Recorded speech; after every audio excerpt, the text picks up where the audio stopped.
$5 million. For $5 million, this could be yours. That was the first of the cards. You know what that card is? Gold card. It's the gold card. The Trump card, gold card. Who's the first buyer? Me. President Trump's proposal to create a U.S. gold card isn't really new. Since 1882, the United States has charged immigrants an admission fee for coming to the country, starting at 50 cents a person, raising it to $4 in 1907. Today, the U.S. already has a special visa program for those able to make substantial investments. Substantial as in $800,000. The U.S. has had a golden visa program since the early 1990s. It comes in the form of EB-5, and it's been traditionally used to build big real estate projects in the U.S. Now, so even places like Hudson Yards in New York City has been funded through this sort of program. Kristin Surak is an assistant professor at the London School of Economics, where she has studied what is known as investment immigration. The revived push in the U.S. parallels other countries experimenting with golden visas and passports. They're actually much more common than most people think. So if we're thinking about the golden passport program, so citizenship, there's over 20 countries with legal provisions that enable this, and there's about a dozen that regularly approve people through their programs. For thinking about the residents, the golden visa programs, they're all over the place. You can find them in just about 60 countries, 5 territories, even in places like the US and half of the EU member states. The programs vary according to how much money is required, whether it's an investment in the country and what kind of investment, or just a fee paid to the government. And, by the way, whether the immigrant only gets to reside in the country or actually becomes a citizen. Golden passports are sometimes also known as citizenship by investment. So these are programs where you donate to a government or invest in a country, and in pretty short order, and sometimes without even ever going to the country, you become a citizen. It's a little bit different to a golden visa program, where you get not citizenship in the country, but residence in the country. Whatever form these programs take, the goal is always the same: growing the economy of the host country. And the smaller the country, the more of a difference they can make. Investment immigration programs account for up to half of the GDP of the island nations of Dominica, St. Kitts, and St. Lucia. So usually the idea is to bring investments into the country.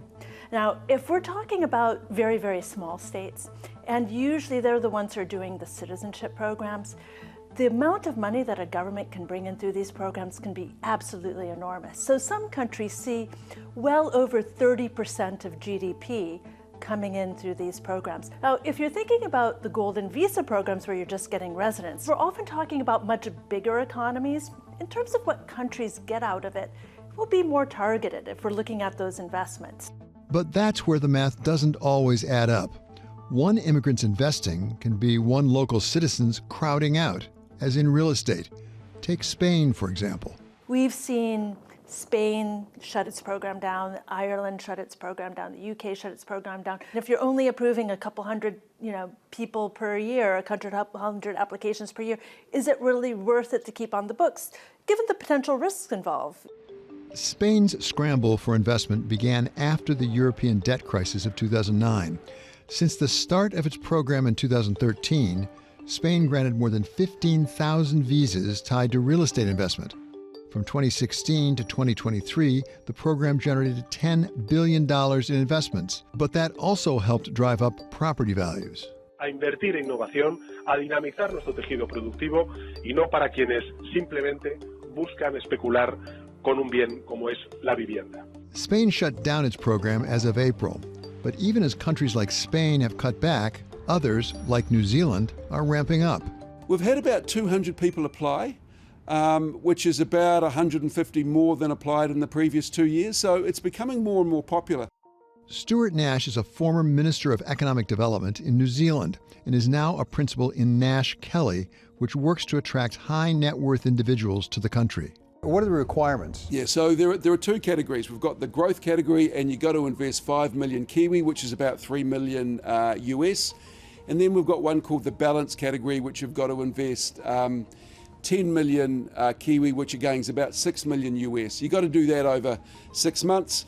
For the growth category, it's got to be in managed funds or companies. The balance category, it's a little wider. You can do bonds, you can do equities, you can also do managed funds and businesses as well. So, we really get at Nash Kelly that if you're sitting in America, you're looking at New Zealand, it looks like this oasis that you want to go to. You've read about it. Kiwis are really friendly. You know about the golf courses, you know about the environment, but you don't know much about the investment ecosystem. So it's a little bit of a risk. When you put together your program in New Zealand, did you go to school, as it were, on some of the other programs and say, we don't want to do that, we're going to structure it this way instead? Yeah, very much so. So, in Portugal, I think you only have to invest $200,000. It's not a lot of money. In New Zealand, we decided that, we want the people who can drive success, who have been successful. The European Court of Justice has just ruled the Malta Golden Visa illegal because it's bringing in, they think, or has a potential to bring in a whole lot of dirty money. We didn't want that in New Zealand, hence the reason why the high level of integrity to prove that the money you're investing in New Zealand has come from legitimate means. We didn't want this to be a backdoor for criminal money coming in. The cost of granting residency to the wrong people, as Nash puts it, is just one of the things countries have to take into account in determining whether investment immigration is worth it. There can be a lot of concerns about foreigners coming in. Xenophobic sentiments, you can find them across the world in various measures as well. So governments have to balance what they think are appropriate trade-offs in terms of how many foreigners do we want to allow in the country? Because sometimes you can have people who have a lot of money, but maybe they gained it through nefarious means, or maybe there could be shady things in the background. So making sure that these are the people you want to let in is also a very important decision to make. Screening out undesirable candidates for immigration may help make sure the right people are admitted and that their money is going into the right projects. But it also can get in the way, as it does for the current U.S. program, according to Alex Nowrasteh, Vice President for Economic and Social Policy Studies at Cato Institute. So the EB-5 is a portion of the employment-based green card in the United States. There are 10,000 of these visas set aside for EB-5 every year. What we've seen in recent years is basically about 5,000 of those are taken up by actual investors. It costs at least $800,000 or around $800,000 to make an investment in the U.S. It has to create a certain number of jobs. The EB-5 system has not worked well, and the primary reason is exactly what you said, which is it's an incredibly complicated visa.